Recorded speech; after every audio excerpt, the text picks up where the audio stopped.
Salam jumpa kembali kakak-kakak dalam program persiapan guru sekolah minggu. Program persiapan guru sekolah minggu adalah kerjasama YKB GKI TV dengan Bina Warga. Pada episode kali ini kita mau mempersiapkan bahan ajar dari bahan bacaan 1 Samuel 1 ayat 1-28 dengan tema belajar dari kisah Hana dan lahirnya Samuel, Tuhan memberi. Sebelum kita bersama memulai persiapan, mari kita berdoa.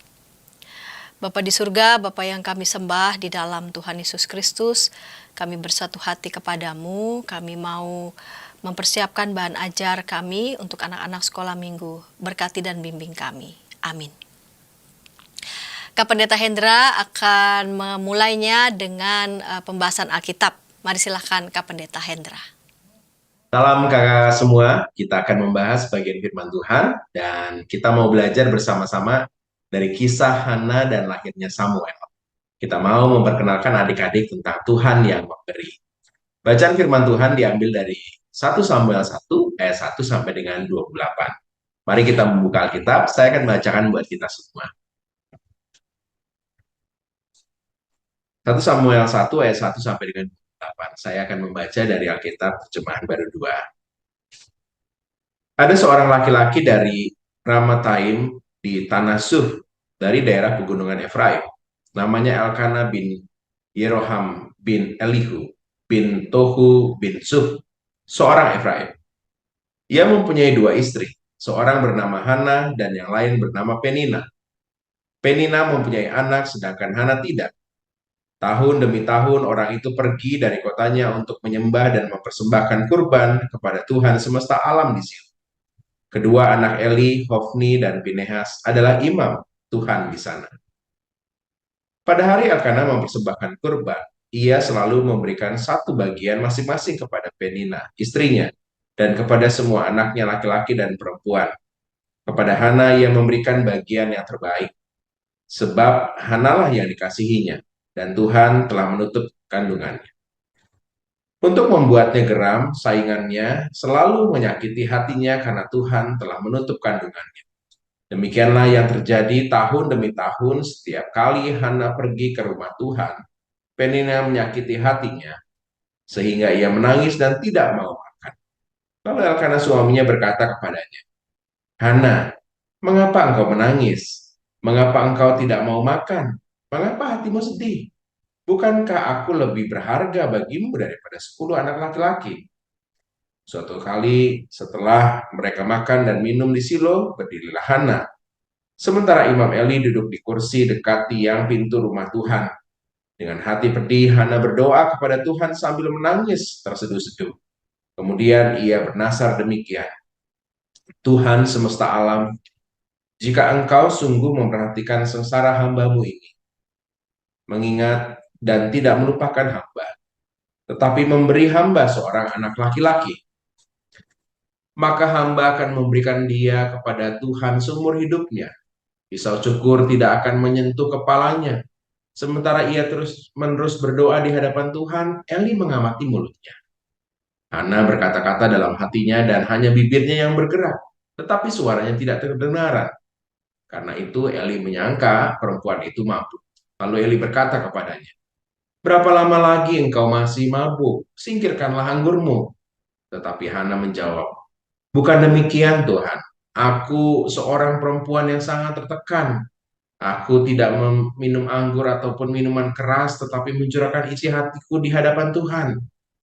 Janganlah anggap hamba-Mu ini perempuan tercela. Aku berbicara demikian lama karena aku sangat susah dan sakit hati.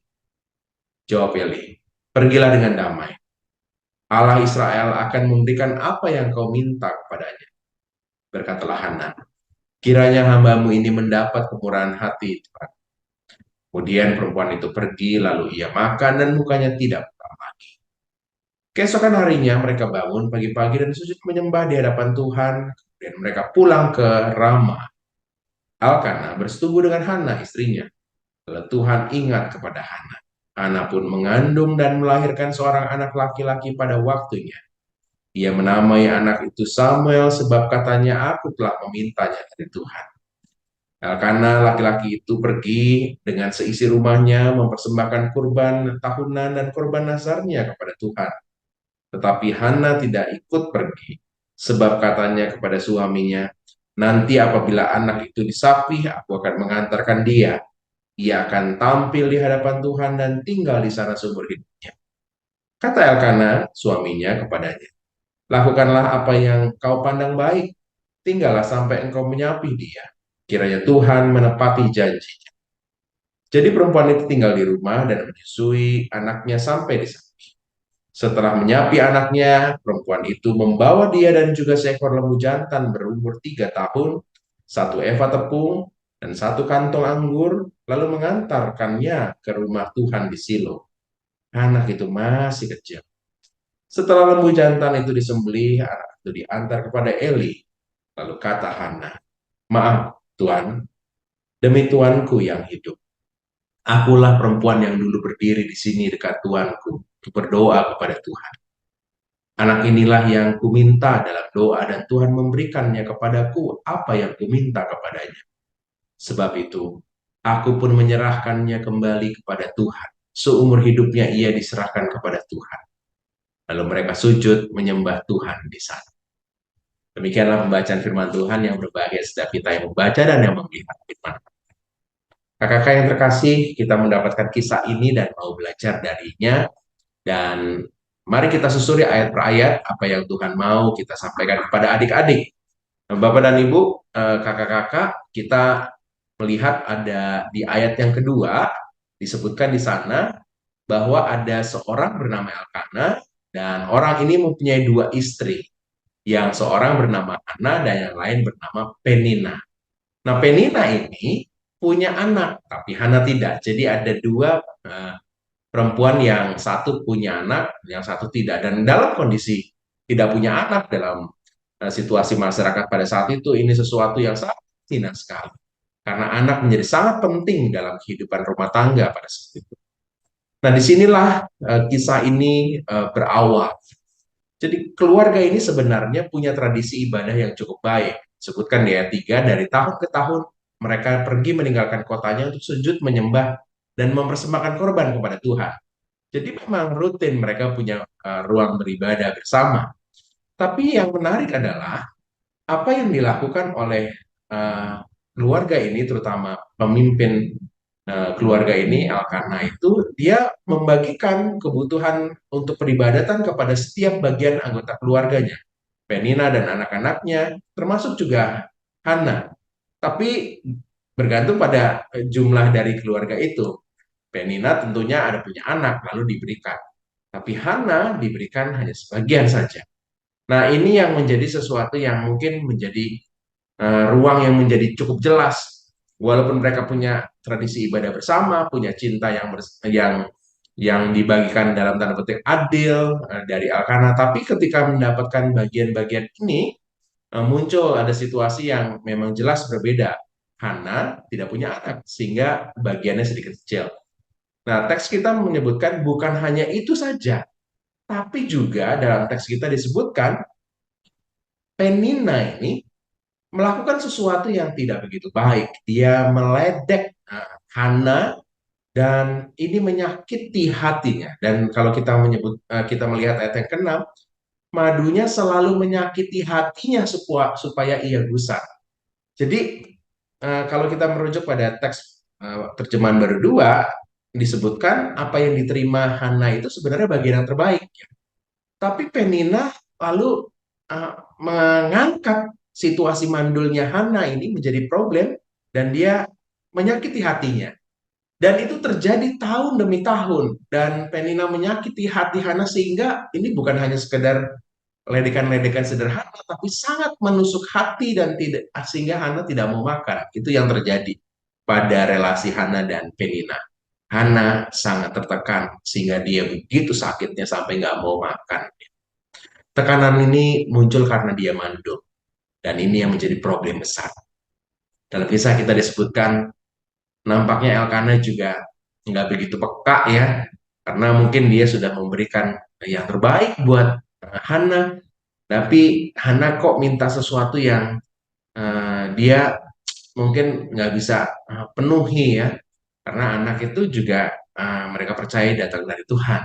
Dan teks kita menyebutkan Elkanah mengatakan kepada Hana, bukankah aku lebih berharga daripada 10 anak laki-laki? Hana benar-benar merindukan itu, dan Elkanah nggak punya kepekaan. Dan ini pasti pergumulan tersendiri ya. Hana punya suami yang nggak ngerti. Dia mau cerita ke mana? Ke Penina. Penina yang menyakiti hatinya. Dia mau cerita ke siapa lagi? Dia begitu tertekannya.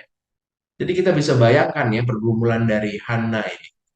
Dia bergumul sakit karena mandulnya, karena hinaan dari Penina. Dia mau cerita kepada Elkanah.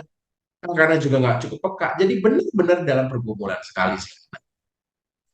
Inilah yang membuat dia berdoa kepada Tuhan. Dan dia berdoa dengan sungguh-sungguh.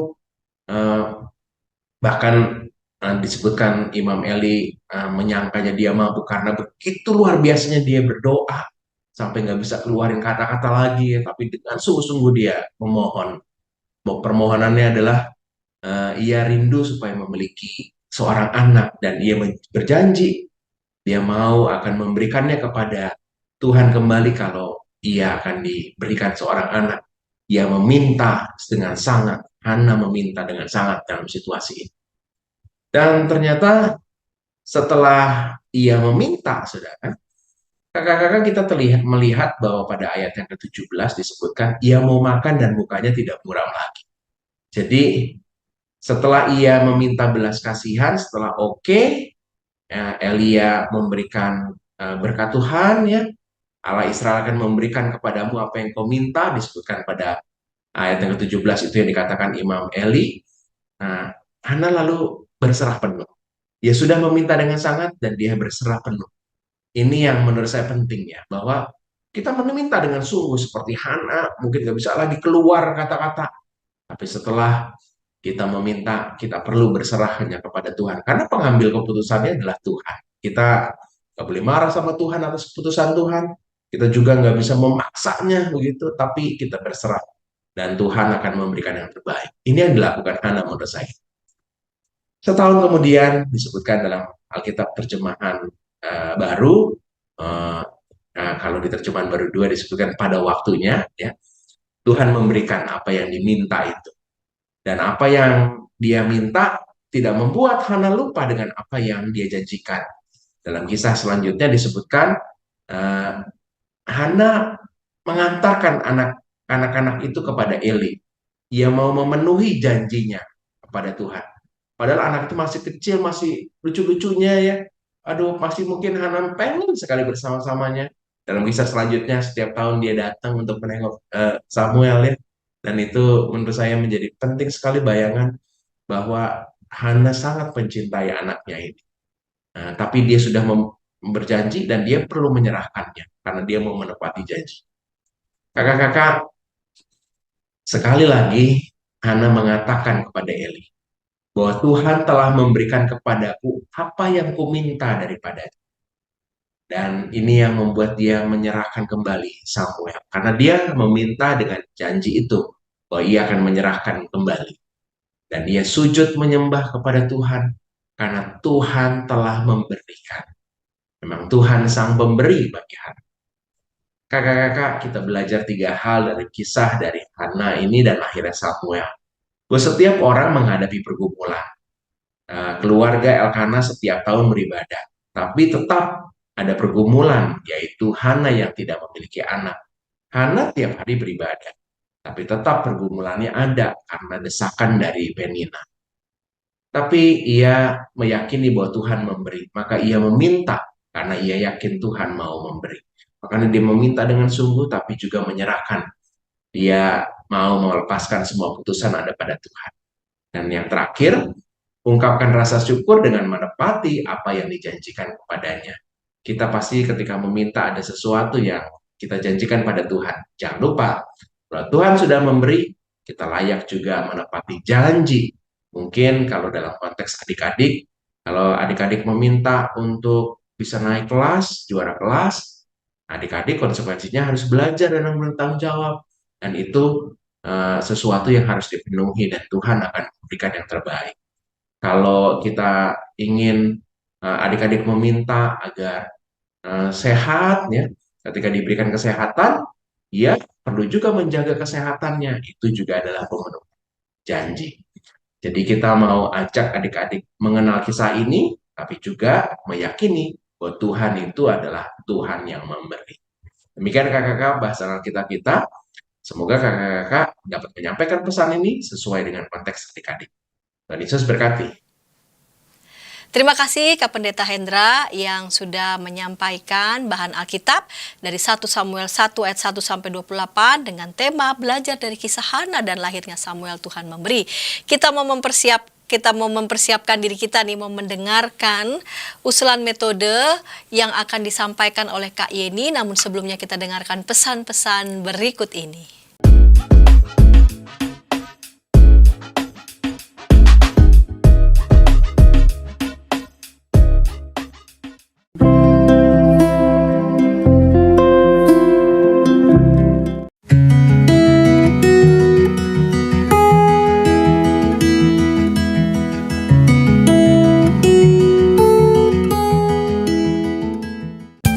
Sahabat, mari dukung pelayanan dan pekabaran Injil melalui YKB dengan membagikan link acara ini kepada sebanyak mungkin orang. Dukungan juga dapat saudara lakukan dengan mentransfer dukungan finansial ke rekening BCA ke nomor 450 305 2990 450 305 2990 atas nama Yayasan Komunikasi Bersama.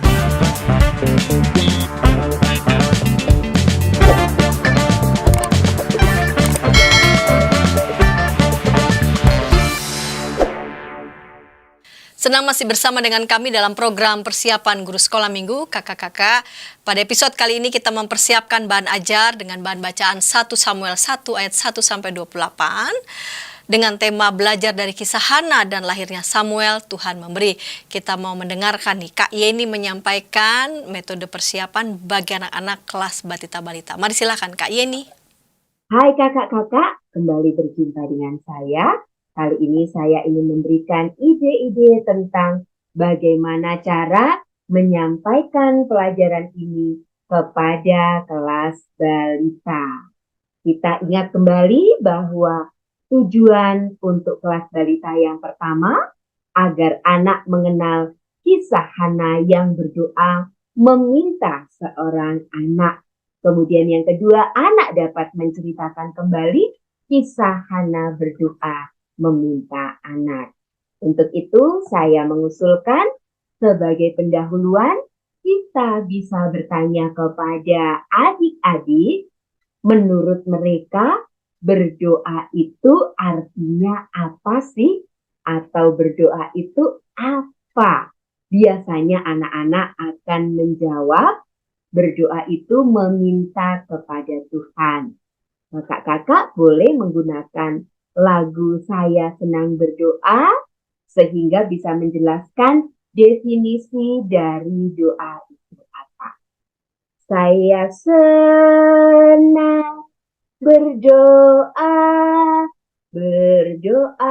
bicara pada Tuhan, berdoa, bersyukur pada Tuhan. Saya senang berdoa. Kemudian baitnya yang kedua, saya senang berdoa, mengaku kesalahan, berdoa, meminta pada Tuhan. Saya senang berdoa. Dengan demikian, kita bisa menjelaskan kepada anak bahwa berdoa itu tidak hanya meminta, tetapi juga berbicara, lalu mengucap syukur, mengakui kesalahan, dan yang terakhir kita bisa meminta kepada Tuhan yang kemudian menjadi jembatan untuk masuk kepada kisah Hana meminta dan fokusnya Tuhan. pemberi. Tuhan memberikan apa yang kita minta. Untuk metode, saya mengusulkan 3 metode yang bisa kakak pilih salah satunya. Yang pertama adalah melalui gerakan tubuh. Di sini kita akan menyampaikan urutan peristiwa dari kisah Hana, lalu nanti kita akan berinteraksi dengan anak. Anak menjawab bukan dalam bentuk kalimat, tetapi dalam bentuk gerakan seperti yang saya tuliskan di slide ini. Jadi misalnya kita bertanya, seandainya teman-temanmu punya mainan, mungkin boneka atau mobil, dan kamu sendiri tidak punya, kamu gembira atau sedih? Anak-anak menjawabnya dengan gerakan menggelengkan kepala sembari menunduk, seperti itu ya, dan seterusnya. Lalu metode yang kedua, kalau kakak layannya mencukupi, maka bisa 3 kakak layan berperan untuk memerankan Hana, kemudian Elkana, dan Imam Eli. Tapi kalau kakak layannya terbatas dan yang bercerita hanya 1, maka 1 kakak layan bisa memainkan 3 peran. Pada saat Hana, kakak bisa menggunakan kerudung dan menggunakan suara perempuan. Lalu yang kedua, Elkana bisa menggunakan penutup kepala dengan suara laki-laki atau tanpa penutup kepala. Kemudian yang ketiga, Imam Eli. Jadi kita buat topi khusus, topi imam, kemudian membuat suara lain yang berbeda. Nah, kakak-kakak, untuk alat peraga atau media pembelajarannya yang saya usulkan, kakak-kakak bisa semakin membawa cerita ini semakin hidup dengan membuat media pembelajaran dari kayu atau ranting-ranting inisial dari para tokoh utama, yaitu Hana pakai huruf H. Ini adalah contoh media pembelajaran yang dibuat oleh para kakak layan dari DKI Pondok Chandra Indah Sidoarjo. Kemudian nanti Elkana bisa membuat huruf E, lalu ada Imam Eli, bisa supaya tidak sama dengan Elkana bisa diganti dengan I, Imam Eli. Kalau mau disertakan juga penina juga boleh. Ini salah satu contohnya menggunakan atau membuat media pembelajaran dari ranting-ranting yang biasanya mudah kita temukan di sekitar kita.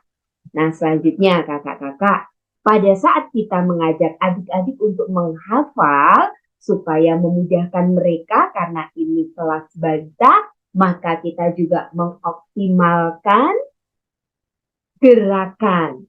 Maka ketika kita mengajak anak mengucapkan kata mintalah, tangannya bisa seperti ini.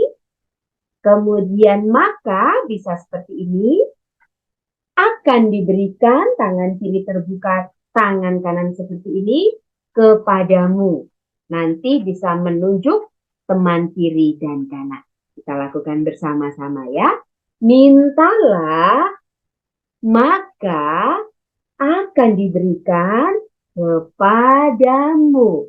Dan itu kita ulang-ulang sehingga anak akan lebih mudah untuk mengingat pesan firman Tuhan bahwa Tuhan yang memberi dan kita belajar untuk meminta apa yang menjadi keperluan kita.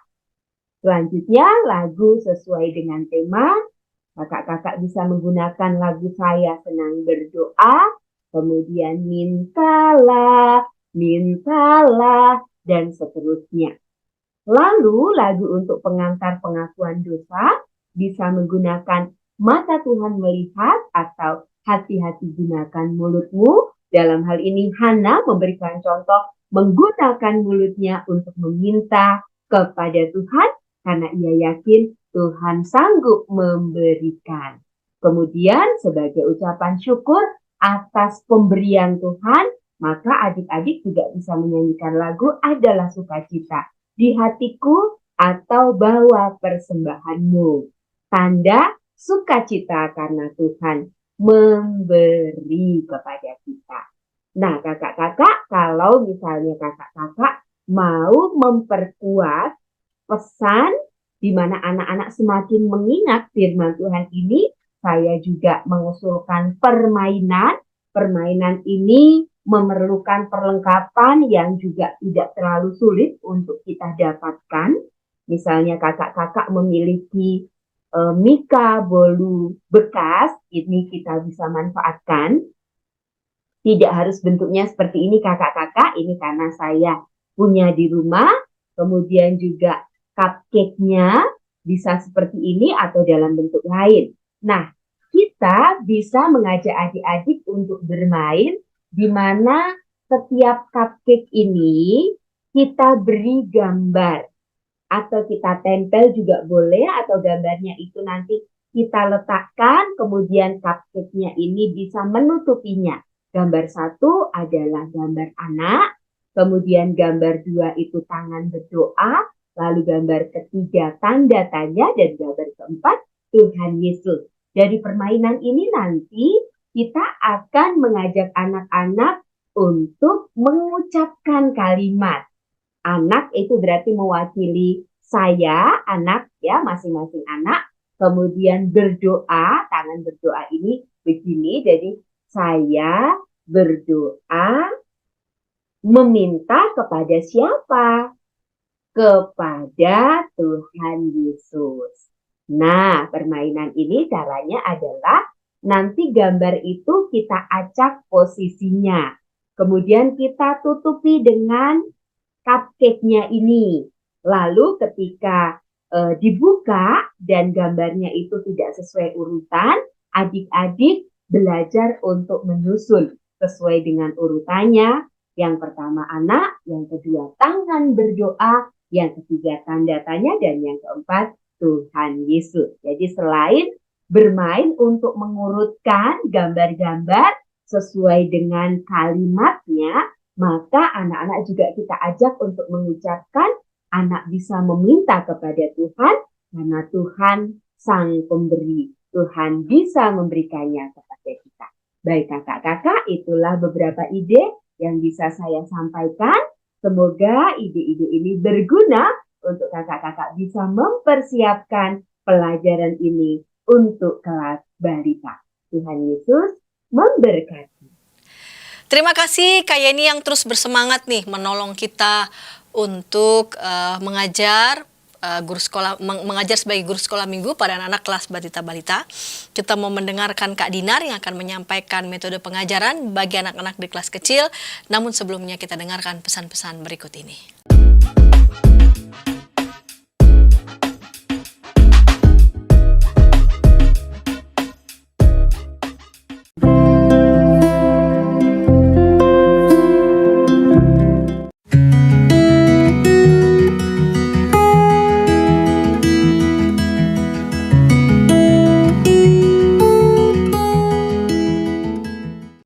Sahabat, mari dukung pelayanan dan pekabaran Injil melalui YKB dengan membagikan link acara ini kepada sebanyak mungkin orang.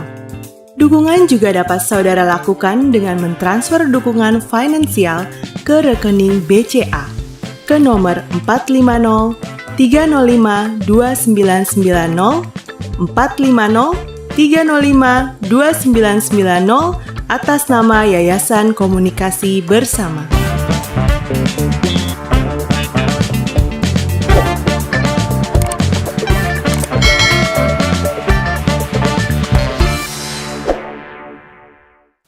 Kakak-kakak senang masih bersama dengan kami dalam program persiapan guru sekolah minggu. Pada episode kali ini kita mempersiapkan bahan ajar dengan bahan bacaan 1 Samuel 1 ayat 1-28 dengan tema Belajar dari kisah Hana dan lahirnya Samuel, Tuhan memberi. Kita mau mendengarkan Kak Dinar menyampaikan metode pengajaran bagi anak di kelas kecil. Mari silahkan Kak Dinar. Halo kakak-kakak yang terkasih dalam Tuhan, berjumpa lagi dengan saya, Saudara Galilea, yang akan menemani kakak-kakak untuk mempersiapkan kelas kecil. Nah, kalau tadi kita sudah mendengarkan tentang penjelasan lewat pemaparan di awal tentang bagaimana kelahiran Samuel, bagaimana pengulasan dari setiap bahannya. Nah, sekarang saya akan lebih khusus membahas untuk persiapan mengajar di kelas kecil. Untuk itu, izinkan saya untuk berbagi layar ya. Yuk, mari kita simak. Nah, ini dia bahan ajar kita. Berbicara tentang Tuhan memberi. Bagaimana kita mau belajar lewat kisah kelahiran Samuel. Tapi sebelum kita mengajar, kita harus tahu dulu tujuan pengajaran ini mau dibawa kemana. Nah, ini dia, ada 2 tujuan dalam pengajaran kali ini. Yang pertama, tujuan dari pengajaran ini berbicara tentang bagaimana anak itu tahu bahwa Tuhan menjawab doa Hana. Bagaimana mereka tahu? Oh, berarti kalau mereka anak-anak itu tahu bagaimana kisahnya, bagaimana kemudian Samuel lahir, mereka bisa runtut menceritakan, itu artinya mereka benar-benar tahu bahwa Tuhan ada bersama dengan Hana. Nah, poin yang kedua, tujuannya adalah supaya anak meyakini bahwa semua hal yang ia miliki adalah pemberian Tuhan. Ini diambil ketika Hana memperoleh Samuel. Bukan karena usaha dari Hana, tetapi karena kasihnya Tuhan, sehingga semua itu diberikan kepada Hana. Sama juga dengan anak-anak. Anak-anak mendapatkan segala sesuatu bukan karena usahanya, tetapi semua karena pemberian dari Tuhan. Nah, dalam pengajaran ini saya memberikan catatan. Ada beberapa hal. Setidaknya ada 3 poin yang bisa kita ambil lewat kisah ini. Saya mendorong kakak-kakak untuk mengajak anak-anak membuka Alkitab dulu. Supaya apa? Supaya anak-anak tahu tentang Alkitab, bagaimana membaca Alkitab. Lebih baik lagi ketika anak-anak sudah mampu membacanya dan kita menolong mereka membaca lewat Alkitab yang mereka bawa. Nah, karena ayatnya begitu panjang, kakak bisa memberikan intisarinya lewat 1 Samuel pasal yang pertama, ayat yang ke-20 sampai dengan 21, kemudian juga dilanjutkan ayat 27 sampai dengan 28. Nah, 3 alur kisah yang harus ada di dalam kisah yang diceritakan. Yang pertama, ya, berbicara tentang bagaimana Hana yang bergumul sebab ia tidak tahan dibully oleh orang-orang yang ada di sekitarnya. Ketika ada seorang perempuan yang tidak dapat mengandung, pada zaman itu mereka dianggap sebagai wanita yang rendah sebab mereka tidak dapat menghasilkan keturunan. Dan itulah yang kemudian dialami oleh Hana ketika Hana diperistri oleh Elkana, tetapi Hana tidak dapat memiliki anak. Nah, kemudian kisahnya berlanjut ketika Hana terus berdoa gitu ya, Elkana terus mengasihi Hana. Elkana tidak meninggalkan Hana meskipun dari Hana, Elkana tidak dapat memiliki anak, tetapi Elkana terus berada mendampingi dan mengasihi Hana.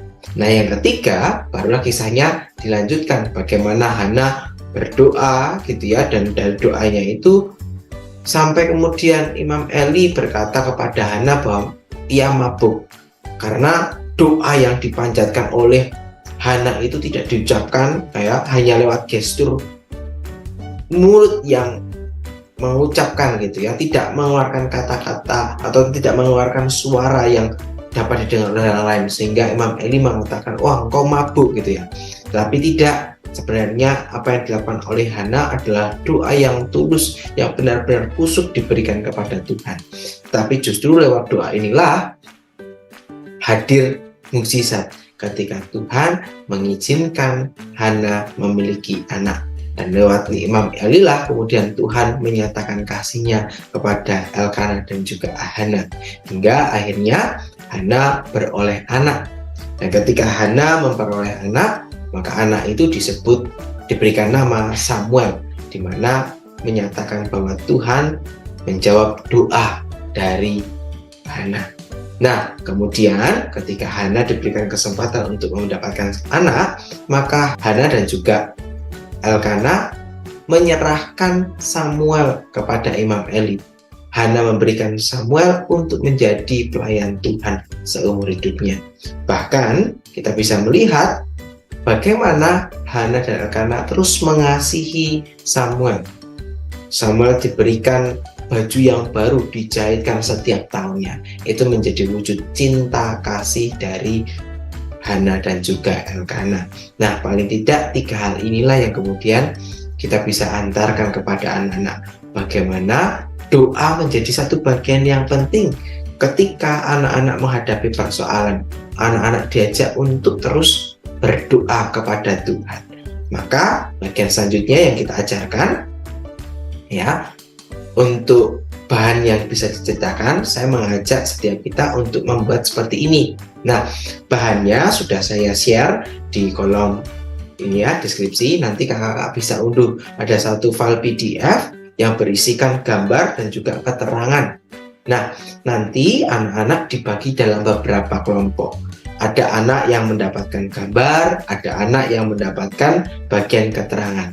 Nah, saya mengharapkan kakak-kakak lebih dulu mempersiapkan urutannya. Jangan sampai ketika nanti kita berdinamika dengan anak, kita tidak hafal runtutannya, kita tidak hafal gambarnya.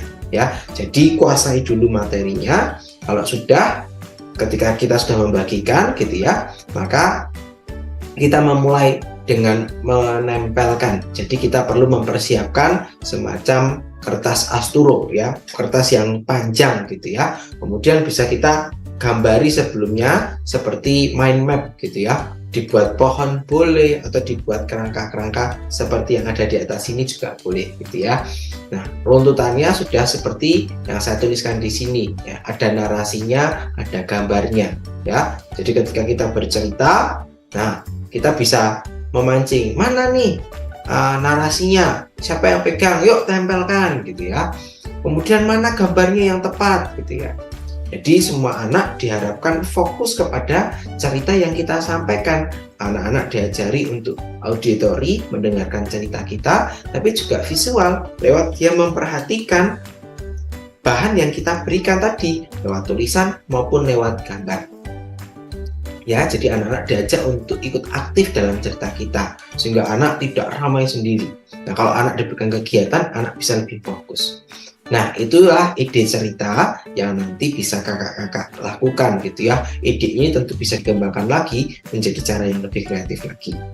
Nah, selanjutnya penekanan cerita kita ada pada bagian ini kakak-kakak.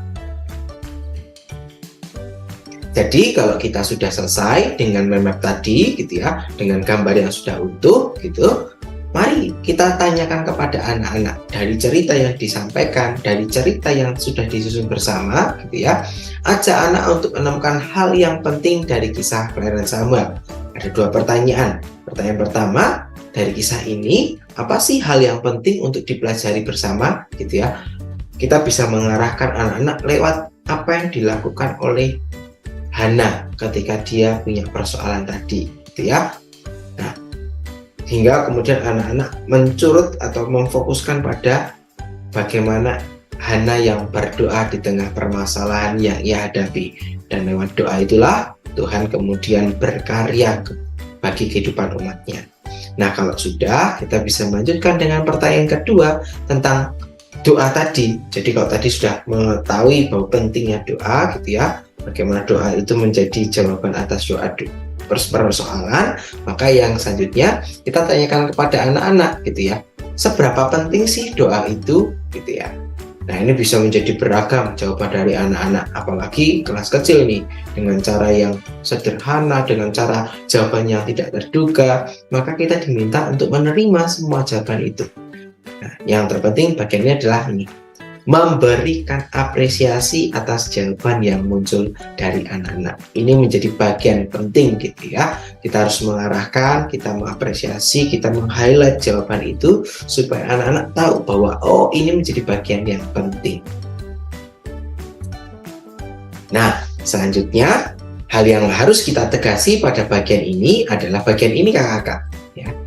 Ajak anak-anak untuk terus setia berdoa. Seperti Hana yang terus mau berdoa di tengah pergumulan yang ia hadapi, di tengah permasalahannya, Hana terus mau berdoa. Maka kita harus juga menekankan kepada anak-anak bahwa doa itu bukanlah cara untuk memaksa Tuhan memberi apa yang kita mau. Jadi kalau kita minta, kita doa, memaksa Tuhan, Tuhan aku mau ini, bukan. Tetapi doa adalah sebuah sarana komunikasi, cara kita berrelasi dengan Tuhan, supaya lewat doa itu kita memperoleh kekuatan dalam persoalan yang kita hadapi. Ya, kekuatan itu bisa lewat tadi ya, kesabaran untuk menanti, atau mungkin kita bisa mendapatkan kekuatan-kekuatan dengan cara yang lain. Nah, itulah bahan ajarnya dan itulah hal yang harus kita persiapkan dengan baik-baik. Akhir kata, selamat mempersiapkan diri. Ingat, mempersiapkan diri itu penting. Menguasai materi itu penting, supaya ketika kita mengajar di depan anak-anak, anak-anak benar-benar terberkati lewat pengajaran kita. Demikianlah materi dan saran yang bisa saya berikan. Kiranya ide-ide ini dapat membantu kakak-kakak untuk mengajar di kelas kecil. Selamat mempersiapkan diri, Tuhan memberkati. Sampai jumpa. Terima kasih Kak Dinar yang sudah menyampaikan metode pengajaran bagi anak di kelas kecil. Tetap bersemangat ya Kak Dinar, terima kasih. Kita mau mendengarkan Kak Kristi yang akan menyampaikan metode pengajaran bagi anak-anak di kelas besar. Namun sebelumnya kita dengarkan pesan-pesan berikut ini.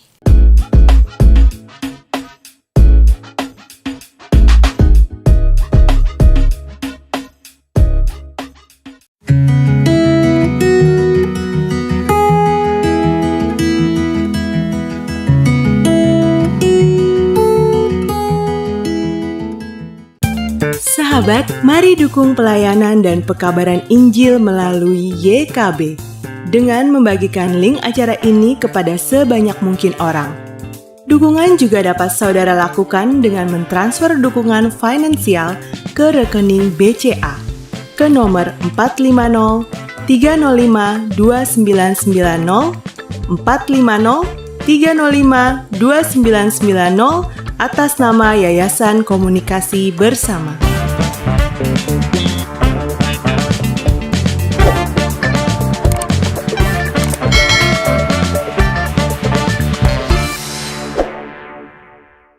Senang masih bersama dengan kami dalam program persiapan guru sekolah minggu. Kakak-kakak, pada episode kali ini kita mempersiapkan bahan ajar dari bacaan 1 Samuel 1 ayat 1 sampai 28 dengan tema belajar dari kisah Hana dan lahirnya Samuel, Tuhan memberi.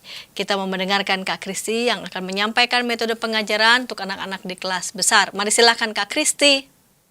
Halo kakak-kakak semua, senang sekali bisa berjumpa dengan kakak-kakak.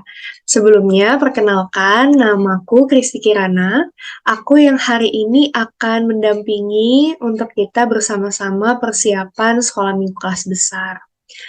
Nah, kakak-kakak, tema kita minggu ini adalah Tuhan memberi. Bacaannya diambil dari 1 Samuel pasalnya yang pertama ayat 1 sampai 28.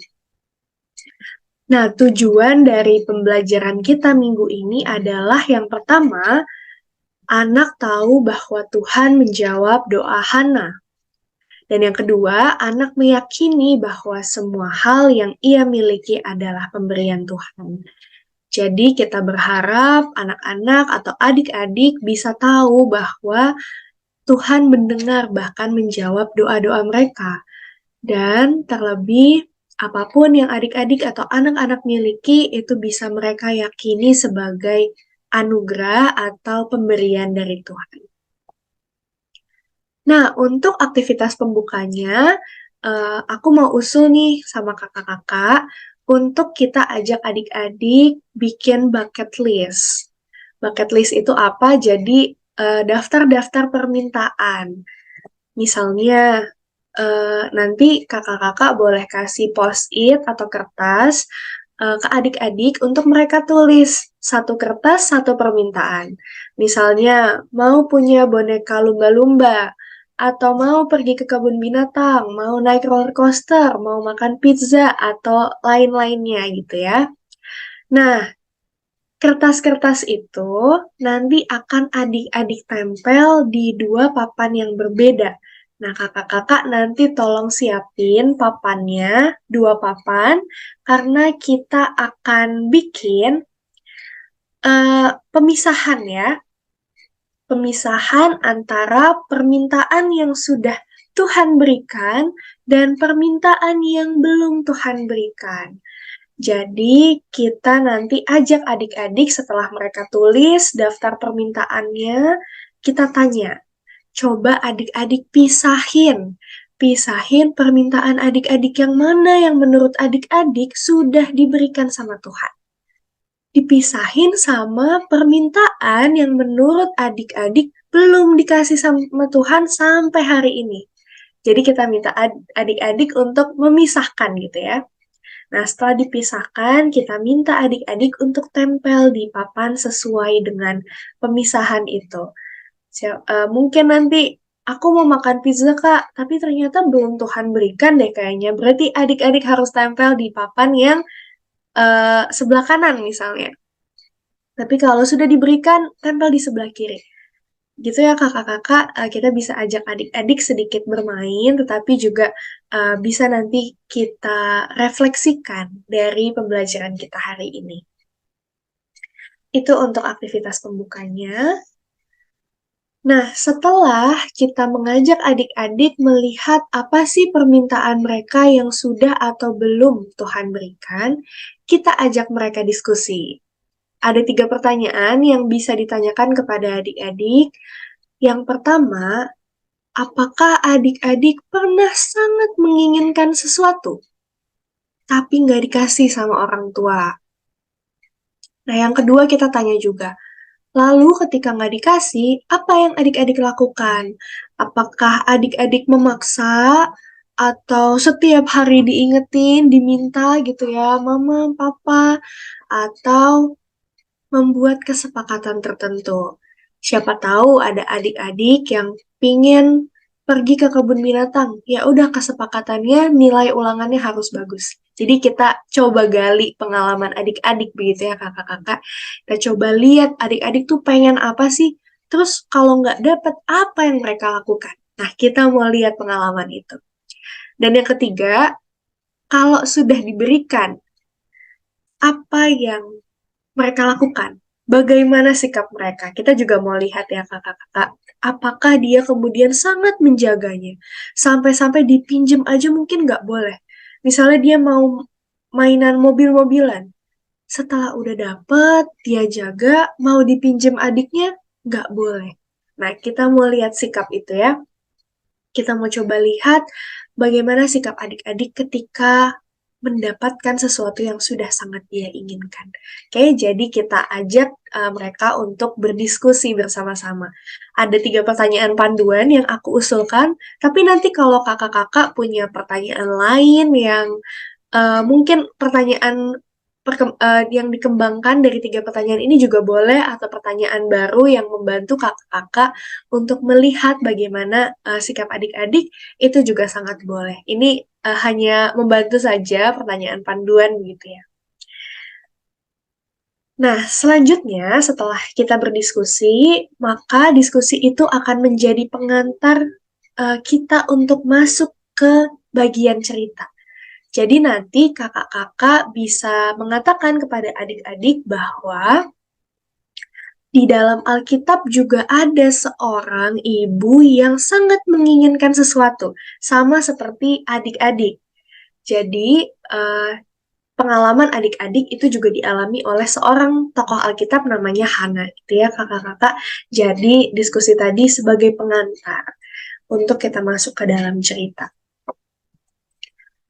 Nah, untuk ceritanya, kakak-kakak bisa bercerita sesuai dengan yang ada di Alkitab begitu ya.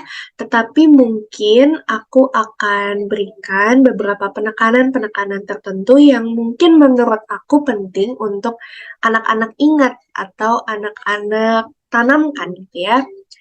Nah, jadi ketika kakak-kakak nanti mengatakan bahwa ada seorang wanita yang ingin punya anak, lalu mengatakan dia menikah dengan seseorang bernama Elkana, maka penting untuk kita memberitahu kepada anak-anak bahwa Hana dan Elkana adalah pasangan suami istri yang takut akan Tuhan. Buktinya ada di mana? Ada di ayatnya yang ketiga dan ketujuh. Jadi di ayat itu digambarkan bahwa keduanya selalu datang untuk beribadah ke rumah Tuhan, mempersembahkan korban bakaran dan sebagainya ya. Itu melambangkan bahwa mereka taat dan takut akan Tuhan. Nah, itu penting untuk adik-adik tahu supaya ini menjadi landasan yang baik gitu ya. Ketika Hana meminta sesuatu, tapi sebelumnya Hana juga sudah taat kepada Tuhan gitu. Nah, selanjutnya nanti kan kakak-kakak akan cerita bahwa Hana sedih begitu ya melihat perempuan lain punya anak tetapi dia tidak gitu. Nah, sampai pada bagian itu maka penting untuk kita juga menekankan bahwa Hana berdoa dengan tulus dan sungguh-sungguh. Nah, Tuhan menghargai doa yang tulus dan sungguh-sungguh itu dengan apa? Dengan memberikan pengharapan lewat Imam Eli. Di ayat yang ke-17. Di ayat 17 Imam Eli dipakai Tuhan untuk memberikan pengharapan kepada Hana bahwa Hana akan memiliki seorang anak. Ya, kakak-kakak. Jadi kita bisa katakan Tuhan sangat menghargai Hana yang begitu tulus dan sungguh-sungguh dalam berdoa, sehingga Tuhan mau kasih pengharapan lewat Imam Eli. Nah, selanjutnya sampai pada bagian Hana betul-betul hamil, mengandung, dan Samuel pun lahir. Nah, pada bagian ini, maka penting untuk ditekankan bahwa Hana mengetahui Samuel adalah pemberian Tuhan dan tetap milik Tuhan. Untuk itu karena Hana menyadari bahwa Samuel ini bukan hasil upayanya sendiri atau hasil doanya sendiri, tetapi pemberian Tuhan, maka Hana ingin mempersembahkan Samuel kembali kepada Tuhan. Nah, ini menjadi penting, nanti kita bisa diskusikan kembali kepada adik-adik mengenai sikap adik-adik ketika memiliki suatu barang atau sesuatu hal lain gitu ya. Penting untuk kita tahu bahwa Hana menyadari ini pemberian Tuhan. Jadi, Hana ingin mempersembahkannya kembali kepada Tuhan. Ada di ayat 27-28, bisa disinggung kembali ayat-ayatnya kakak-kakak, ajak adik-adik kembali untuk membacanya, supaya adik-adik juga boleh ingat ya isi ayatnya. Nah, terakhir Hana menepati janjinya. Nah, ini nanti berhubungan dengan kesepakatan gitu ya, siapa tahu adik-adik punya kesepakatan tertentu dalam doa-doanya begitu. Kalau Tuhan, kalau aku mau ini, aku janji deh mau ini. Nah, apakah itu juga nanti berpengaruh gitu ya? Jadi penting untuk kita mengatakan bahwa Hana menepati janjinya kepada Tuhan. Nah, sampai di sini kakak-kakak, maka ada 3 poin. 3 poin yang penting untuk kita tekankan kembali setelah kita bercerita. Ini boleh sambil diskusi ya kakak-kakak, boleh kembali diingat lagi cerita adik-adik sebelum cerita Hana tadi, bisa dikembangkan juga. Yang pertama, Allah memberikan sesuai kehendak dan kasih-Nya. Jadi, pada dasarnya kita perlu tekankan, pada dasarnya Allah mengetahui apa yang kita butuhkan dan kapan kita membutuhkannya, sehingga pemberian Allah itu pasti sesuai dengan kehendaknya dan kasih-Nya. Itu karena Allah mengasihi kita dan Allah mengetahui pergumulan dan kebutuhan kita. Yang kedua, Allah menghargai umat-Nya yang tekun berdoa. Bisa kita lihat ketika Hana tadi tekun berdoa, maka Allah menghargainya dengan memberikan pengharapan melalui Imam Eli, gitu ya. Dan yang ketiga adalah penting untuk kita bersyukur atas pemberian Allah. Dengan apa? Dengan memberi kembali kepada Allah melalui sesama. Nah, kita mengajarkan adik-adik bahwa cara kita memberikan kembali kepada Allah itu bukan hanya melalui persembahan, tetapi juga dengan memberi kepada sesama yang membutuhkan. Nah, 3 poin ini penting untuk ditekankan kembali kepada adik-adik. Nah, kalau dalam bahan suluh anak, ada yang disebut sebagai push atau pray until something happens. Nah, konsep ini bagus kakak-kakak untuk kita kenalkan kepada adik-adik, mungkin gampang diingat ya, push, pray until something happens gitu. Tapi perlu hati-hati, jadi ketika nanti kita perkenalkan kepada adik-adik, maka kita perlu ingatkan adik-adik bahwa berdoa secara tekun itu bukan bertujuan untuk supaya permintaannya dikabulkan, tetapi supaya adik-adik mau mencari jawaban Tuhan, kehendak Tuhan. Ketika adik-adik minta untuk pergi ke suatu tempat, tapi kok nggak dikabul-kabulkan ya? Nah, adik-adik kita ajak untuk terus berdoa, tanya sama Tuhan, kenapa aku belum boleh ke sana? Oh, mungkin suatu saat jawabannya karena waktu itu adik-adik masih sibuk belajar. Mungkin ke sana baru boleh ketika liburan gitu. Jadi tujuan dari tekun berdoa adalah kita selalu mencari kehendak Tuhan, bukan supaya tujuannya bukan supaya permintaan kita dikabulkan. Dan something happens itu bisa jadi jawabannya iya boleh, atau jangan-jangan jawabannya memang tidak, nggak boleh gitu. Jadi poin pentingnya adalah berdoa dengan tekun supaya anak-anak terus mencari kehendak Tuhan. Begitu. Nah, ini ayat emasnya boleh jadi ayat hafalan juga, Matius 7 ayat 7-8. Mintalah maka akan diberikan kepadamu. Carilah maka kamu akan mendapat. Ketuklah maka pintu akan dibukakan bagimu. Karena setiap orang yang meminta, menerima. Dan setiap orang yang mencari, mendapat. Dan setiap orang yang mengetuk, baginya pintu dibukakan. Ya, ini boleh. Karena kita ada di kelas besar, adik-adik pasti sudah mampu untuk menghafalkan yang cukup panjang. Jadi boleh diajak kalau kakak-kakak mau ajak adik-adik untuk menghafalkan ayat ini. Begitu. Nah, untuk aktivitas penutupnya, kakak-kakak, inilah syukurku. Apa itu? Kita mau ajak adik-adik untuk bersyukur atas seluruh pemberian Allah dalam hidupnya dengan berbagi kepada sesama yang membutuhkan.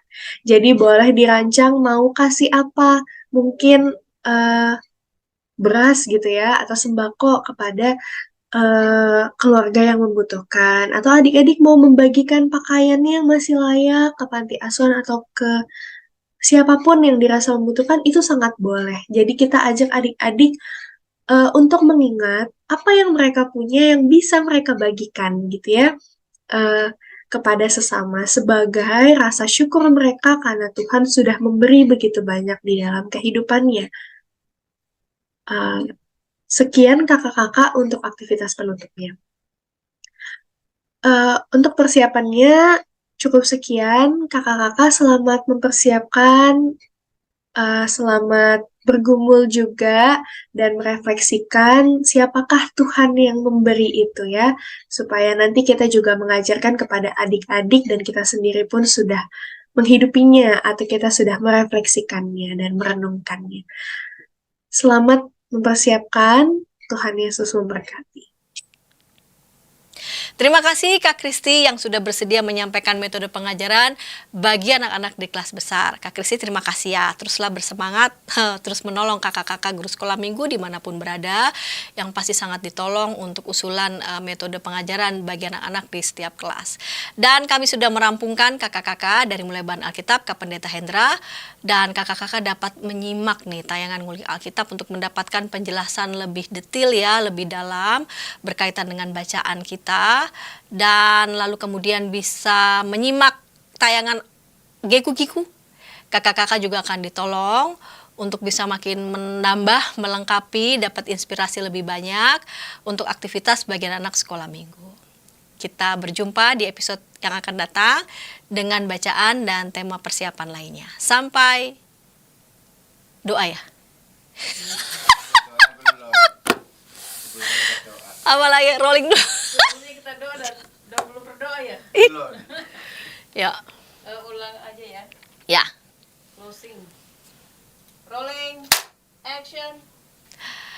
Baiklah kakak-kakak, kami sudah merampungkan dari mulai bahan persiapan Alkitab disampaikan ke Pendeta Hendra. Kakak-kakak bisa menyimak tayangan Ngulik Alkitab sehingga mendapatkan penjelasan lebih dalam nih tentang bacaan kita. Lalu kemudian bisa menyimak aktivitas Giku-Giku, kakak-kakak bisa mendapatkan kelengkapan yang lebih banyak untuk aktivitas bagian anak sekolah minggu. Terima kasih untuk kakak-kakak narasumber yang juga sudah menyampaikan metode pengajaran bagian anak di setiap kelas. Sebelum kita berpisah, mari kita berdoa. Bapa di surga, terima kasih Engkau tetap memberikan kepada kami semangat sehingga kami terus-menerus boleh setia menyampaikan firman Tuhan pada anak sekolah minggu. Kau berkati kakak-kakak yang akan menyampaikan firman-Mu pada anak sekolah minggu, berikan kepada kakak-kakak kekompakan sebagai satu tim. Terima kasih Bapa, dalam Kristus kami berdoa. Amin. Sampai jumpa kakak-kakak di episode yang akan datang.